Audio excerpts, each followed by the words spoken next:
Good morning everyone. Aditya coaching classes में आप सबका स्वागत है। आज हम जानकारी ग्रहण करेंगे टेंस के बारे में। जैसा कि हम अक्सर देखते हैं कि बच्चे टेंस को लेके काफ़ी पजेसिव होते हैं और रटने शुरू कर देते हैं। तो हम चाहते हैं कि आप रटो मत, आप समझने की कोशिश करो। जितना आप समझोगे उतना बेहतर तरीके से आप इसे समझ पाओगे। तो सबसे पहले हम देखते हैं टेंस। टेंस यानी कि टेंस को अंग्रेजी में काल या समय कहते हैं।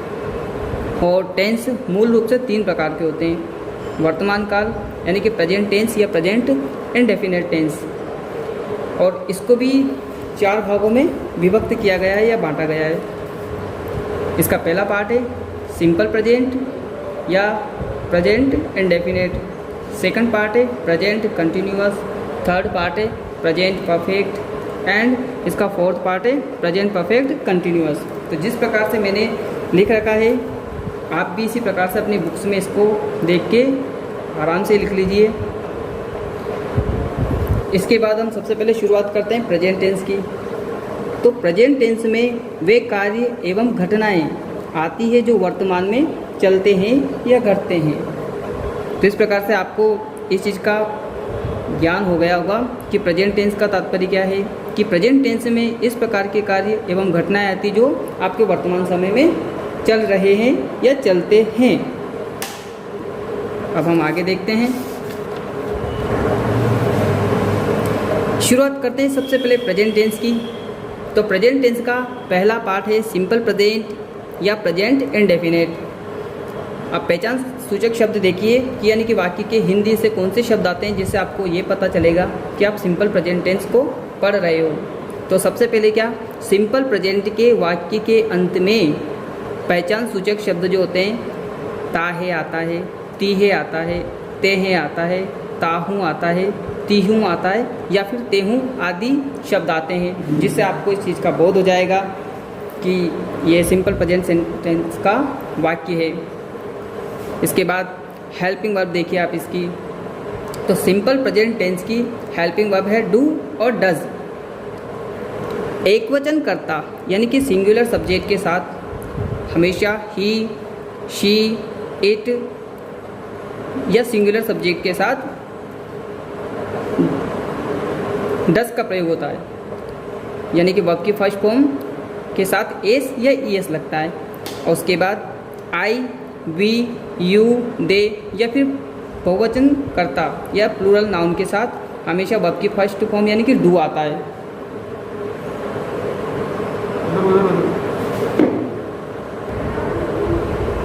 यहाँ पे आपको एक बात अच्छी तरह से ज्ञात हो जाना आवश्यक है कि सकारात्मक वाक्यों के साथ कभी भी डू या डज नहीं आएगा। उसकी जगह कर्ता के अनुसार वर्ब की फर्स्ट फॉर्म एस या ईएस आएगा अगर एक वचन करता है, और यदि बहुवचन करता है तो हमेशा वर्ब की फर्स्ट फॉर्म आएगी। सबसे पहले अब स्टार्टिंग करते हैं हम सकारात्मक वाक्य की। तो सकारात्मक वाक्य का सूत्र होगा सबसे पहले सब्जेक्ट के जस्ट बाद हेल्पिंग वर्ब, यानी कि सकारात्मक में हेल्पिंग वर्ब नहीं आएगी, उसकी जगह वर्ब की फर्स्ट फॉर्म प्लस एस या ईएस आएगा, यानी कि आपके हेल्पिंग वर्ब नहीं लिखनी है। इसके बाद ऑब्जेक्ट के बाद पैलेस और पैलेस के बाद टाइम आएगा। और इसके साथ ही आपको इसकी कुछ पहचान सूचक शब्द हैं जिन्हें हम एडवर्बियल्स जो बोलते हैं, क्रिया विशेषण, उनका बोध होना आवश्यक है। क्योंकि जैसा कि हम देखते हैं अक्सर कि एग्जाम्स में जो रिक्त स्थान आते हैं यानी ब्लैंक आते हैं, तो उनमें कुछ शब्द निहित होते हैं जिनको देख करके हम हेल्पिंग वर्ब या वर्ब की फॉर्म आसानी से लिख सकते हैं। तो सिंपल प्रेजेंट टेंस जो होता है इसके एडवर्बियल्स में आएगा daily, always, often, usually, everyday. इस टाइप से इसमें एडवर्बियल्स हैं जो आपको याद होना आवश्यक है।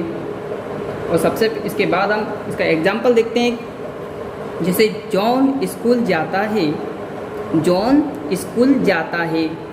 सबसे पहले यहाँ पे देखिए कि हमने जब स्टार्टिंग में देखा था कि इसकी पहचान क्या है कि वाक्य के अंत में ताहे तीहे आता है। तो यहाँ पर पहचान करने के लिए ताहे, इससे हमने इस चीज़ का बोध हो गया कि जो सेंटेंस हम पढ़ रहे हैं वो सिंपल प्रेजेंट सेंटेंस ही है, यानी कि सिंपल प्रेजेंट टेंस का ही एक सेंटेंस है। तो उसके अकॉर्डिंग हमें इस चीज़ का बोध हो जाएगा कि हमें हेल्पिंग वर्ब लिखनी है, तो कौन सी लिखनी है या वर्ब की कौन सी फॉर्म आएगी। स्टार्टिंग में हमने अकॉर्डिंग टू हमारे रूल्स के अनुसार सब्जेक्ट, यानी कि इसमें सब्जेक्ट कौन है, जोन, तो सबसे पहले लिखा जोन।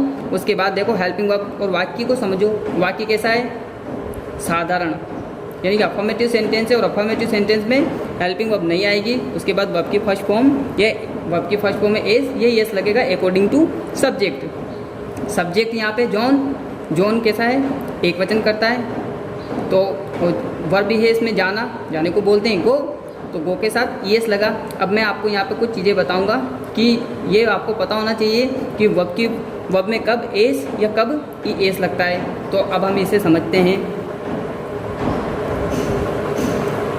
तो आप जान लीजिए इसको अच्छी तरह से कि ई एस का प्रयोग कहाँ पर होता है और केवल एस का प्रयोग कहाँ पर होता है। तो वर्ब की एंड में, यानी कि वर्ब के लास्ट में अगर एस हो, डबल एस हो, एस एच हो, सी एच हो, एक्स हो, डबल एक्स हो, ओ हो या डबल ओ हो, तो हमेशा ई एस ही लगाया जाता है। और ये रूल्स सिंगुलर को प्लूरल बनाते समय भी इसी प्रकार से लागू होता है। और इसके अलावा बाकी जितनी भी वर्ब्स है उसमें एस ही लगेगा। जैसे एग्जाम्पल के लिए हम देखते हैं, एग्जाम्पल है हमारा गो। गो के लास्ट में हमने जो रूल्स लिखे हैं उसके अकॉर्डिंग इसमें लास्ट में क्या आ रहा है, ओ आ रहा है, तो गो में गो का क्या बनेगा, गोज। वैसे ही प्ले, प्ले, प्ले का मीन खेलना, प्ले में क्या आ रहा है, वाई आ रहा है। और हमने जो रूल्स लिखा है उसके लास्ट में अंत में क्या आना चाहिए, S, double S, S H, C H, X, double X, O या डबल ओ।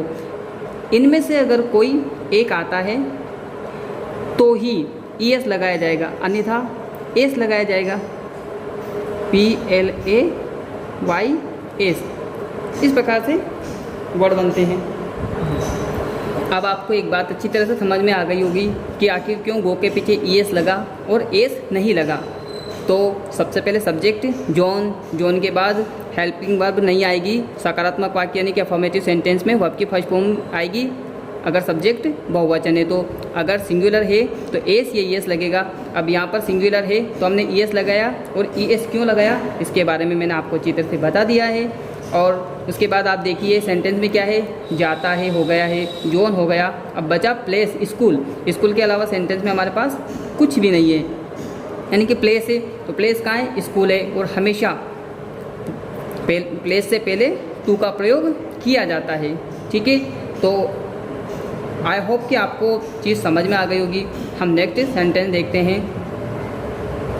मैं हमेशा स्कूल जाता हूँ, मैं हमेशा स्कूल जाता हूँ। सबसे पहले सब्जेक्ट, सब्जेक्ट है आई, और आई के साथ इसमें वर्ब देखो, वर्ब क्या है, जाना और हमेशा। यहाँ पे हमेशा एडवर्बियल से, तो मे के बाद अब क्या आएगा, ऑलवेज। ठीक है, ऑलवेज के बाद मैं हमेशा स्कूल जाता हूँ। मैं आई एडवर्बियल्स को सब्जेक्ट के जस्ट बाद लिखा जाता है, तो आई ऑलवेज। उसके बाद वर्ब क्या है हमारे पास, जाना, जाने को बोलते हैं गो। अब यहाँ पर गो है, यहाँ पर गोज क्यों है, आपको रीज़न समझ में आ गया होगा। सिंगुलर सब्जेक्ट था, इस वजह से ई एस लगा, और ई एस लगने का भी रीज़न बताया गया है कि ओ है। यहाँ पर क्या आएगा, वर्ब की फर्स्ट फॉर्म यानी कि गो आएगा। जैसा कि हमने यहाँ पर अभी देखा था कि आई, वी, यू, दे या प्लूरल नाउन के साथ हमेशा वर्ब की कौन सी फॉर्म आएगी, फर्स्ट फॉर्म आएगी। तो उसी वजह से यहाँ पर क्या है, गो है।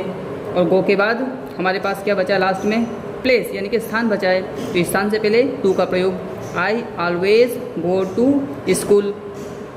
इसके बाद नेक्स्ट सेंटेंस देखते हैं हम। मैं खाना खाता हूँ, मैं खाना खाता हूँ। मैं को बोलते हैं इंग्लिश में आई, आई के बाद खाने को बोलते हैं, यानी कि जो वर्ब होती है, क्रिया होती है, उसको बोलते हैं ईट। और आई के साथ ईट, आई ईट फूड। ईट में कुछ भी नहीं लगेगा क्योंकि सब्जेक्ट के साथ के प्लूरल सब्जेक्ट है। इस प्रकार से सेंटेंस बन चुका है। वह गाना गाती है, वह गाना गाती है। सबसे पहले वह को हम ही भी बोलते हैं, शी भी बोलते हैं। पहचान किससे होगी, लास्ट में देखो क्या आ रहा है, ही आ रहा है, सॉरी है आ रहा है, वह गाना गाती है। गाती है यानी कि फेमिनिन जेंडर, यानी कि स्त्रीलिंग है, तो स्त्रीलिंग के लिए क्या आता है? शी आता है। शी, उसके बाद वर्ब क्या है? गाती है। क्या गाती है? गाना। तो गाती है, गाने को कहते हैं। क्रिया क्या है? सिंग। और सिंग में क्या लगेगा? According to subject, subject singular subject है, तो इस वजह से एस एस लगेगा। और यहाँ पे एस लगेगा क्योंकि जो हमने रूल्स पढ़ा है एस का वो यहाँ पे लागू नहीं होता, तो एस लगेगा, यानी शी सिंग्स, गाती है। क्या गाती है? सॉन्ग, तो अ सॉन्ग। ठीक है। इसके बाद लास्ट सेंटेंस, वह रोता है। रोता है यानी कि पुल्लिंग, यानी कि क्रिया कौन कर रहा है? वह कर रहा है। वह को बोलते हैं ही या शी बोलते हैं। हम इसे देख के पहचान सकते हैं कि रोता है यानी कि पुल्लिंग है, तो पुल्लिंग के लिए आएगा ही। और रोने को कहते हैं विप। विप में लगेगा केवल एस। ई एस क्यों नहीं लगेगा? क्योंकि रूल्स के अकॉर्डिंग नहीं है, तो ही विप्स यानी वह रोता है। इसके अलावा हमारे पास सेंटेंस में कुछ बचा नहीं है और ये सेंटेंस यहीं पे ख़त्म होता है। आई होप कि जो मैंने आपको पढ़ाया वो आपको समझ में आया होगा। तो आप इसका स्क्रीनशॉट लेके भी लिख सकते हैं और आराम से भी इसे पढ़ सकते हैं। किसी भी प्रकार की कोई आपको समस्या नहीं आएगी और आपको जल्दी ही ये सब चीज़ें आसानी से याद भी हो जाएगी। तो जिस प्रकार से मैंने आपको ये रूल्स बताए हैं उस प्रकार से इन सारे रूल्स को अपने बुक में लिखिए, अपनी कॉपी में लिखिए, उतारिए और उनको बैठ के धीरे धीरे याद करना शुरू कीजिए और बहुत जल्दी आप इंग्लिश सीख भी जाओगे और बोलना शुरू भी कर दोगे। Thank you.